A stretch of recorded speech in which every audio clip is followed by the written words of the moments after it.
It's my pleasure to welcome one of my favorite people in the world. Singer-songwriter McAnally has been on the music scene here and in Muscle Shoals in Nashville for at least 40 years. He's the pride and joy of Belmont, Mississippi, as well as the entire state. Mac, thanks for being here today. Thank you for having me, Marshall. It's good to be home. So what brings you home?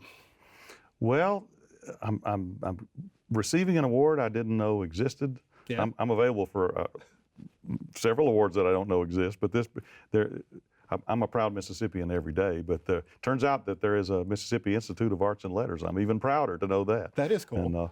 And they've chosen my CD, most recent, to receive the Contemporary Music Award this year, and I am truly honored by that, because I work pretty hard at what I do, and it's generally without the expectation of much recognition. Particularly at this age, I've been doing it for a while, and for somebody to notice is a really special thing. Just to think you've been honored nationally, internationally, 8-time CMA Musician of the Year.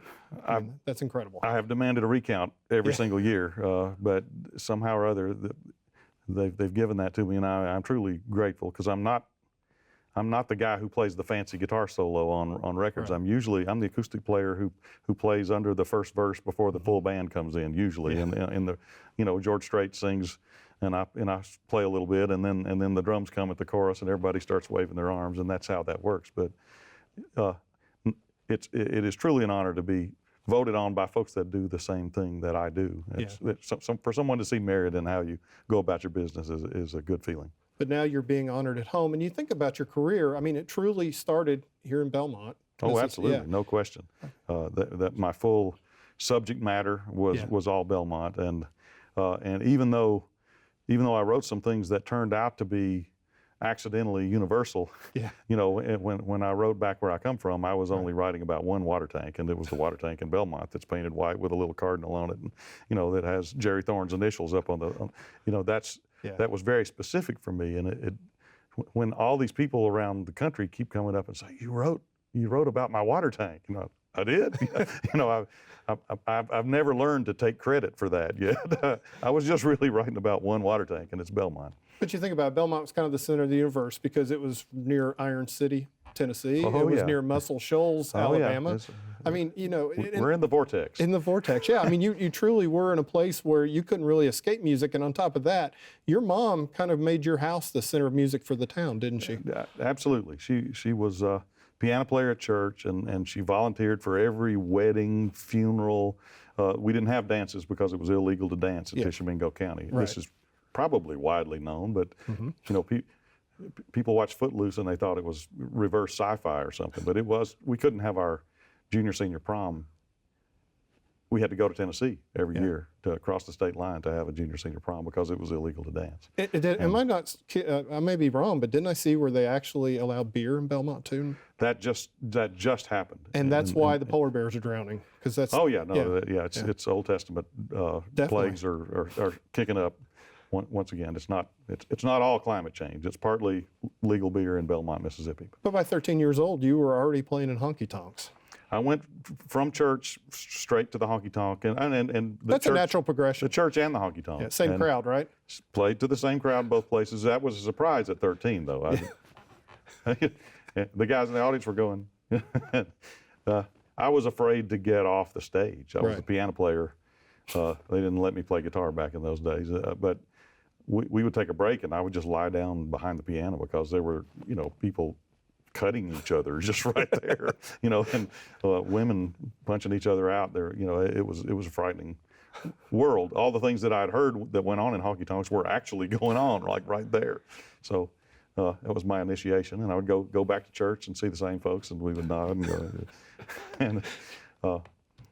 And then at about 15 years old, started in the studios in Muscle Shoals. So, I mean, some of the musicians from Muscle Shoals probably found their way into those honky-tonks. Well, they were in the honky-tonks. That's where, because Muscle Shoals was also a dry county. Even during the glory years of Aretha Franklin and Wilson Pickett, you couldn't, every fourth house was a bootlegger, but you couldn't buy legally a six-pack of beer anywhere there. And so they would go to the state line to get their chops up, to play, or to keep playing. If there weren't enough sessions in the studio, they'd go play a gig just to play, and that's where I met some of the Muscle Shoals players. And I started carrying an acoustic guitar with me because I was afraid to get off the stage. I would get down from the piano and I would just kind of hovel with the guitar and finger pick. And somebody finally said, you're pretty good. You ever play in the studio? And no. And, well, do you want to? Sure. And Muscle Shoals being primarily R&B in their derivation at that point, they didn't have a dedicated acoustic guitar player. So they started calling me to come and bring my cue stick as the secretary at the studios. Do you have a cue stick? They told me to tell you to bring it, like I was a pool shark or something. But I brought my guitar to the studio and started playing acoustic guitar really on songs that it didn't fit on for the most part. It would be Thelma Houston or Roy Orbison or somebody would come. It was Hank Williams Jr. was my first. Yeah. Tell me, you were singing background on that, weren't you? Well, initially I was supposed to be the acoustic player, and they told me I had to go join the union. Yeah. And I was, I'm underage. I could barely drive, and had to go join the union in Birmingham and be back to Muscle Shoals for a noon recording session. And Birmingham's 2 hours away from Muscle Shoals, and it opens at 10 o'clock. So it's got to be precision. I'm not known for timing precision, incidentally. But my family always said it took me an hour and a half to watch 60 Minutes. So that's a preface to my joining the union.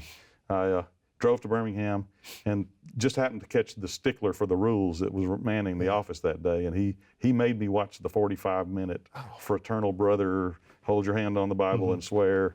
And so it's 11:15 when I get out of the union, and I got a noon session in Muscle Shoals, and I'm like, okay, I'm getting fired on my first session. I'm never going to get to play on another record. And so I lead-footed all the way to Muscle Shoals. I get there about 1 o'clock, and nobody's there yet. It's Muscle Shoals, we didn't start until like 7:30 that night for the noon session. They just like to come in and hang and talk and eat some barbecue and then decide when it's time to start. And let's start. So. There wasn't a need for the entire quart and a half of stomach acid that I created on the way to that session, but eventually I played along and got to sing, and Hank cut one of my songs. I'd never had a song recorded, and that first album, Hank cut a song of mine. How old were you when you wrote your first song? I don't actually know because I would not have considered it songwriting. Yeah. It sort of fell out of my mouth. Our church, the Belmont had a curfew at like 8 p.m., but our church doors were never locked, and we had a great grand piano at the First Baptist Church, Belmont, and I would sneak in there a lot at night because it sounded good, and I'm still not a great piano player, but I would go in there, and it, I don't know, felt closer to the Almighty in there by myself on the piano than I did sometimes, when we were all dressed up on Sunday, And so my first songs were written in the church. Guitar and piano were written in the church in there, and was a piano song that's on the first album called People Call Me Jesus. That's the first song that I ever wrote. I would have been 14 years maybe old. 15, and it was sort of me trying to look at the vantage point of Christ to see what that would look like. To look at us and say, I'm expected to do something for these guys. Apparently, it's kind of a flip-flop role model reversal song. It wasn't intentionally sacrilegious, although some of my neighbors took it that way. 14, 15 songwriting. David Geffen kind of came calling when you were about 18, weren't you? Well, I was still a teenager. I got actually the guys that signed Jimmy Buffett to his first deal signed me to my first deal. It was a little label called Areola America, and they sent Jimmy a copy of my first album. And I didn't know anybody in Los Angeles. I was just in L.A. wearing my grandfather's overalls, and it might as well have been on Mars. I was the first McAnally to be on an airplane, and I think I say it in the show, I was the first male McAnally to be photographed without a shotgun and a Bible. All of our family pictures it's like we got you covered either way. It's a guy on the porch with a gun and a Bible. I didn't have a gun. I did have the Bible with me out there in L.A. because they're probably going to kill me while You're not I'm there. going to find one out in L.A. Yeah, right? No, you've got to carry your own. Exactly. But anyway, they sent a copy of my record to Buffett, who was riding around out there, and I didn't know Jimmy, but I knew he was a guy from Mississippi who had done well, and I'd learned Pirate Looks at 40 on the guitar, and I respected him, and he sent me a note, and during a time when I was scared to death out there, might as well have been on Mars. And he wrote me a little note that said, we're going to be friends, and we're both storytellers, and we're both from Mississippi, and I'm going to, be an advocate of your songs, and we're going to write music together, and we're going to, he went way beyond the call of having heard somebody's first record. Yeah, I'd say so. And that really, I hesitate to say gave me confidence, because I don't have a great deal to this day, but it certainly bolstered what little I had. That somebody that I respected liked what I was doing. And you never would have expected when you got that letter that it would turn into the friendship and partnership that it's turned into. It's all of that, plus a lot more has happened along the way. And I like to think of us, he and I, as being of use to one another, and in that he's got enough ambition for 8 counties, and I have none. But I also have a little bit of a sort of a finish carpenter. I'm a long attention span guy, and Jimmy's like a really hard focused, short attention span. He has a million great ideas every day, and I can help follow through on some of those and help them come to fruition for him. And he does so many things for me that I can't even count them. I think it's pretty appropriate that both of you got in the Nashville Songwriter Hall of Fame almost back to back. We were back-to-back years. I went and inducted him, and then he came back and made the speech to induct me the following year. And that's just one of the coolest things, because Jimmy's never really won any awards, and at that point I had not either. But he's never expected them. And the great thing about having that long of a career before those kind of things start happening is that it's a wonderful opportunity to realize that music is the reward. It is its own reward. We're blessed in so many ways to do our favorite thing for a job, but there's only 3 or 4 things in the world that can turn bad into good. The worst thing that happens in my life can become a piece of music that makes my life better. I don't mean financially, that makes me feel better every day. And it can enrich financially and help the kids go to college and that too. But it also then can turn around and reach somebody who's had the common experience, the same bad thing happened to them, and make their life better. Somewhere nice forever. That's an example. My grandmother died of leukemia also, and yours did too. And that song came out of a conversation you never got to have. I never got to have with my grandmother. Yes, it was me talking to her after the fact, and I didn't like the water tank. I thought I was just talking to my grandmother, but I get letters from people who that song helped them through a loss, that was they were maybe not going to make it through very well. And when we recorded that song, I almost water up talking about it, but we took that. I think we took 5 whacks at cutting that track, and there was only one that we made it through. Somebody went down every time, and it was not. It's not horrible tears. It's just sort of this is a big deal. Right. And crusty record label promotion men who scoff at everything were just passing around boxes of Kleenex when we finished it. And I don't think of that as a bad thing. Song's got a little power to it, and it's not one you want to hear 8 times a day on heavy rotation drive time radio.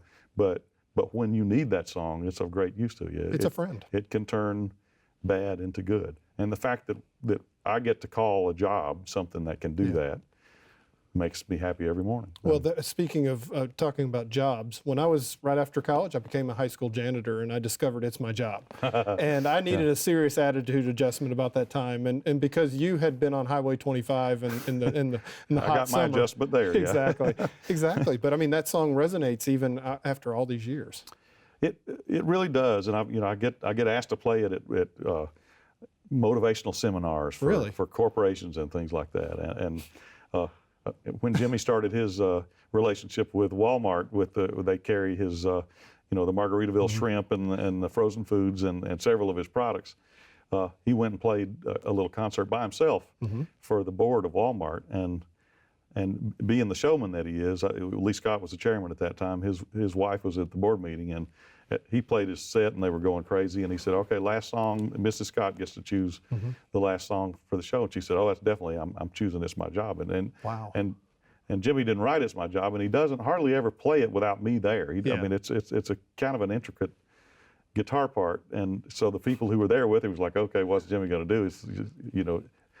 But he gave me credit for writing the song, which is nice of him. Yeah. And he took out his Sam's card and played "It's My Job" with his Sam's card. So he nailed it, and that's his job. That's his job.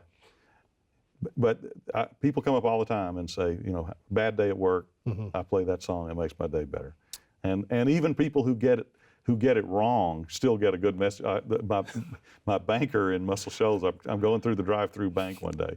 The little old lady's a teller sitting there, and she's giving me my deposit slip back, and she says, "Mac, I just got to tell you, that song of yours, It Ain't My Job, I love that song. It ain't my job either." Oh, no. She got totally the opposite message, but she got it. She did.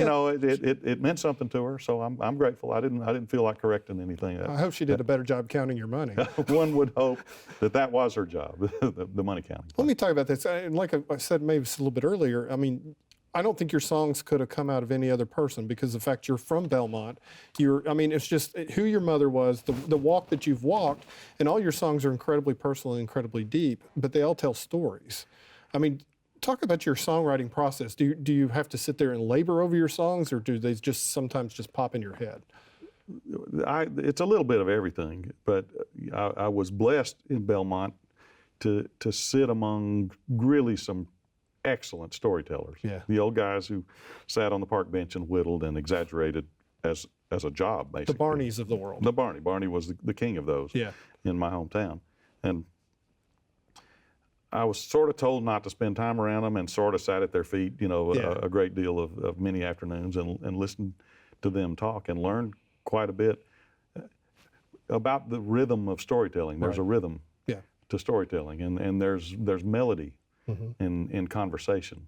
When I do songwriting seminars and people ask about melodies, but the way that a good storyteller tells something, there's a natural melody in that, and you don't have to adhere to that. But if you acknowledge that and write your melody with respect to that, it rings a little truer. It's a little more real. Yeah. If there's a conversational aspect to it, I think. And those guys and the literally hundreds of sermons that I heard with my mom, the Baptist, we have a thing called association, which is kind of like a preaching competition. Yeah. And there'll be, 8 preachers coming. It'd be back-to-back sermons from 9 in the morning until supper time. And that has to be exhausting. It is for a kid. I was a kid, but there was fried chicken involved. It's a sort of a payoff. Yeah, it's kind of like a good funeral meal. Yeah, there was the Pavlovian salivation involved in it, not to go with the salvation. I had salivation as well. But there could be a song there somewhere. It's I'm possible not sure. It could happen later this evening. Yeah. But at any rate, I noted among the many preachers that would come that I had a general preference for people who didn't connect all the dots, right? Who maybe told you what somebody did wrong and didn't tell you that you're doing wrong and that you should do it right, but they told you what this person did, and just kind of left it for you to draw the conclusion of what might have been a better way to go. Right. As opposed to the guys who just sort of bludgeon you and try to scare you out of hell to heaven. Yeah. And both things have worked, but I was more impressed with the people who let the audience participate, interact, and draw a conclusion. And I didn't consciously do that as a songwriter, but when I look back at the first things that I wrote, I was always doing that. I must have gotten that somehow from the preachers and the storytellers, that if you do it really right, the person is collaborating with you. The listener is collaborating with you. Yeah. It's their life and your life. And you need to leave places for those two things to interweave in how you go about your business. Let me tell you, one of the songs you've written all these years, of course, Sawyer Brown took it to #1. It's also one of my favorites. I have a whole list of them, but that is a song that is an outsider. It draws you into a cheating situation, which is not your classic cheating song. No. And that wasn't conscious at all. I played an A minor chord and I sang that song like I'd always known it. It was written in 3 minutes, and it just fell out of my mouth. So I consider that a gift, and not that I consider myself gifted. I consider that song a gift to me, and once again, looking at it analytically, it is quite a bit different than the normal cheating song. Most cheating songs kind of have one vantage point, you did me wrong and I hate your guts and I'm going to shoot you, or I did you wrong and I hope you're unable to afford ammunition, or whatever it amounts to. It's usually see it one way. And that song sees a little bit of all three people's vantage point that are involved in the situation. And that wasn't conscious. No, and it's done in such a really good way too. But the one thing I've always wondered, what's the guy doing that she was cheating with? Because he really doesn't have a voice. He's just kind of sitting over there naked, and he's like kind of hovering under the sheets. There's this guy. Yeah. He's not the man he used to be either. Yeah, all these years. So. Yeah. Well, like I said, it just fell out of my mouth. It just fell out of your mouth. So, if I were analyzing after the fact, hindsight, I would say it's better to leave that ambiguous. It's better to leave that guy, just be the guy that was the antagonist for a second. Right. Because the more details you attach to this guy, the more listeners you exclude. Right. It's what was important for him to participate in. He clearly did. Yeah. But I made no such intellectualism about that. I made no choices. It fell out of my mouth. I've asked you this before, and I'm going to ask you again. It's a chicken or egg question, and it's Mississippi. Because I love being here for this very reason. Do you think we are great storytellers because we have great stories, or do you think we're great storytellers just because we're great storytellers? Well, both things. It's both things. There is something special about the dirt. Yeah. And I think I don't, whether it's the lineage of the Scott-Irish folks that came here and settled, and the slaves that didn't intend to settle here, the mixture of the strife of those people coming here, and the fact that there's really not much economic difference between those groups of people. I mean, we certainly were not racially correct in the time that I was growing up, but really the difference between who we considered poor and who we considered rich is not very much money in Belmont, Mississippi. It's might have been a brick versus a shingle, or there wasn't much difference. Right. And I think because of that, there is a sort of a sense of community in Mississippi that even the people that you wouldn't naturally get along with, you understand how everything you do affects everything they do. It's a little microcosm, I know not only my circle of friends, I know how my circle of friends bleeds out into the neighbors and the cousins, and if I punch somebody out, it affects everybody in Belmont. That's true. And I don't want to say I'm totally governed by that, but I am informed by that in a way that if I lived in New York City and I walked out the door and I punched out the first person that I saw and kept walking, there could be possibly no repercussion. Or you could get shot. Or I could get shot. Yeah. But you could get shot just walking out the door and not punching somebody. That's a good point. That's a good point. That's what they told me was going to happen. Well, we've got a few minutes left, and would you like to play us a little something? Just any song. I'll let you play. Any song. Let's see. Well, gosh, I guess it could be whatever floats through my head, huh? That's true.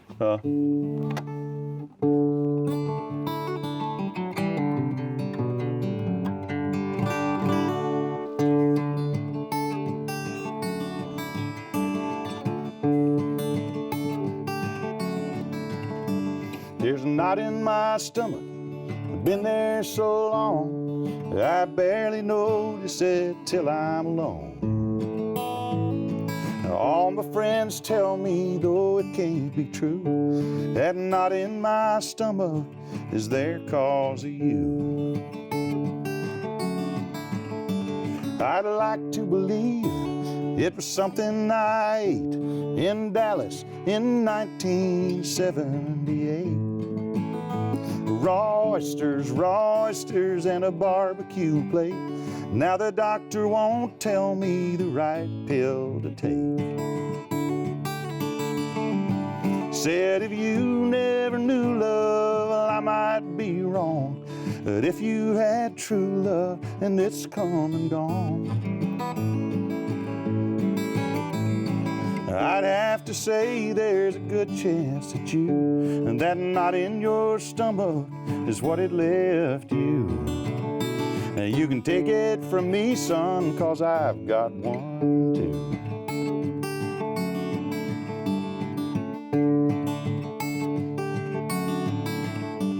Well, my hands won't quit shaking, there's a twitch in my eye, and every few days some new symptom arise. Except for these few things my body won't do, I'm fairly certain that I'm over you. Friends, if you never knew love, I'd turn off this song. That if you had true love and it's come and gone, I'd have to say there's a good chance that you have a knot in your stomach to look forward to. There's a knot in my stomach that's been there so long, I barely notice it till I'm alone.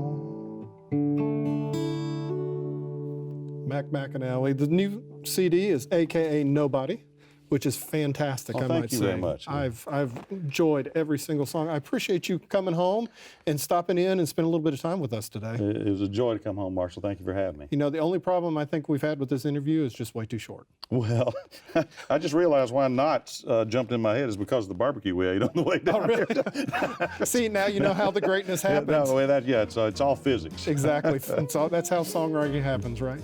Well, thank you so much. Thank you very much.